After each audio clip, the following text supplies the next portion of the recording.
সুপ্রিয় দর্শক, আপনারা দেখছেন ভয়েস অব ক্যালকাটার সংবাদ ভিত্তিক প্রতিবেদন। এবার দেখুন বিস্তারিত সংবাদ।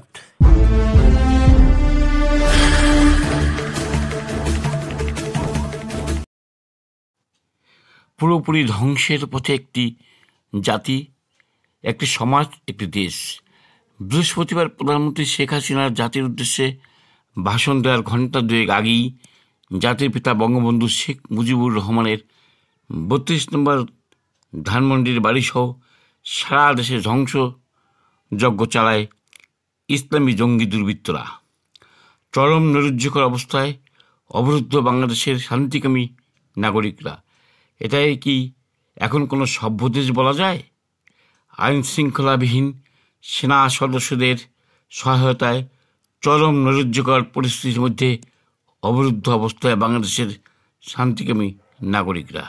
বাংলাদেশের স্বাধীনতার স্থপতি জাতির পিতা বঙ্গবন্ধুর ৩২ নম্বর ধানমন্ডির ঐতিহাসিক বাড়িটি পুরো ধ্বংস করে দেওয়ার পরে কোনো অনুশোচনা নেই এই অপকর্মের প্রধান হোতা অপদার্থ অসভ্য পাকিস্তানি দোসর রাজাকার হিজবুত তাহরির পাতিনেতা মোল্লা হাসনাত গলার শিরা ফুলিয়ে এখন বাংলাদেশ সচিবালয় গুড়িয়ে দেওয়ার হুমকি দিয়েছে হাসনাত। এত সাহস কোথা থেকে আসে সচিবালয় গুড়িয়ে দেবে হাসনাত টোকাইরা?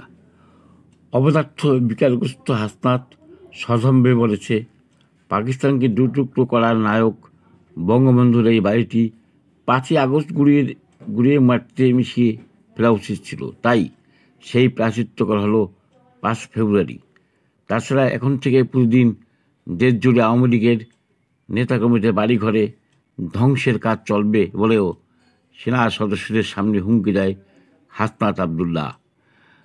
গত বুধবার ৫ই ফেব্রুয়ারি বৈধ প্রধানমন্ত্রী শেখ হাসিনাকে তথাকথিত বিপ্লবের নামে কাওয়ার্ড সেনাপ্রধান জঙ্গিদের প্রতিহত না করে দেশ ত্যাগে বাধ্য করার পর বাংলাদেশে যে ধ্বংসলীলা চালিয়েছিল এই কুলাঙ্গাররা, তার ৬ মাস পূর্তি পালনের অংশ হিসেবে সোশ্যাল মিডিয়ায় আগাম ঘোষণা দিয়ে বঙ্গবন্ধুর স্মৃতি বিজড়িত ওই মুক্তিযুদ্ধের সূতিকাগার হিসেবে পরিচিত বঙ্গবন্ধুর বাড়ির উপর হাসনাতের নেতৃত্বে চড়াও হয় নিষিদ্ধ জঙ্গি সংগঠন Hizbut Tahrir Ansarullah Bangla team ও তথাকথিত বৈষম্য বিরোধী ছাত্র আন্দোলনের জঙ্গিরা।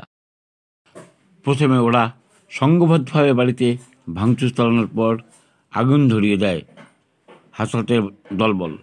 তাতেও নিবৃত্ত হয়নি, শেষ পর্যন্ত সরকারি বুলডোজার দিয়ে পুরো বাড়িটি গুড়িয়ে দেয় সেনাদের সামনেই। তখন বাংলাদেশের বীর সেনারা বড়ই অসহায় লাগছে জঙ্গিদের তুলনায়। আজ যে কাজ জঙ্গি ও সেনারা করেছে তাদের এই কীর্তি ইতিহাসে কলঙ্কিত হয়ে থাকবে। শুধু বঙ্গবন্ধুর বাড়ি নয়, প্রধানমন্ত্রী শেখ হাসিনার বাসভবন সুরা সদনেও অগ্নিসংযোগ করা হয়। তারপর থেকে রোববার পর্যন্ত গত ৪ দিনে সারা দেশে আওয়ামী লীগের নেতা মন্ত্রীদের বাড়িঘর বুলডোজার দিয়ে গুড়িয়ে দেওয়া হয়। এ পর্যন্ত দেশব্যাপী আওয়ামী লীগের নেতাদের ৬০০-এরও বেশি বাড়ি ও ১৭৫টি কার্যালয় মাটির সাথে মিশিয়ে দেওয়া হয়েছে। হামলা চালিয়ে ভেঙেছে দরগা শরীফ, মাজার। তাদের হাত থেকে মহিলারাও রেহাই পায়নি। তারা একজন মহিলাকে কীভাবে শারীরিকভাবে নির্যাতন করছে তা চিত্র ফুটিয়ে রয়েছে। এই জঙ্গিদের পেছনে ধ্বংসযজ্ঞের প্রচ্ছন্ন কুশীলব হিসেবে জনগণের ট্যাক্সের টাকায় লালিত জামাতি পুলিশ, ম্যাজিস্ট্রেসি পাওয়ার বাগিয়ে ওয়াকারুজ্জামানের নেতৃত্বাধীন সেনাবাহিনী, তথাকথিত অবৈধ সরকারের প্রধান ও পাকিস্তানি দোসর অপদার্থ মোল্লা ইউনুস ও স্থানীয় সিটি কর্পোরেশনের জামাতি বুলডোজারি অফিসাররা। বুধবার রাত থেকে শুরু হওয়া ধ্বংসযজ্ঞ নিয়ে আওয়ামী লীগের সংক্ষিপ্ত প্রতিক্রিয়া, দেশে এবার গৃহযুদ্ধ হবে। প্রতিশোধের আগুনে কীভাবে একই রকম ওদের বিরোধিতা ভেঙে দিতে হবে তা ছাত্রলীগ ও আওয়ামী লীগ জানে। অন্যদিকে শেখ হাসিনার বজ্রকণ্ঠ ইতিহাস প্রতিশোধ নেয় বঙ্গবন্ধুর হৃদয়ে। Voice of Calcutta. একটি মানুষ ছিল না সাহস করে এগিয়ে আসার? একটি মানুষ ছিল না প্রতিবাদ করার? কেন করতে পারেনি? এত বড় সংগঠন, এত সমর্থক, এত লোক, কেউ তো একটা কথা বলার সাহস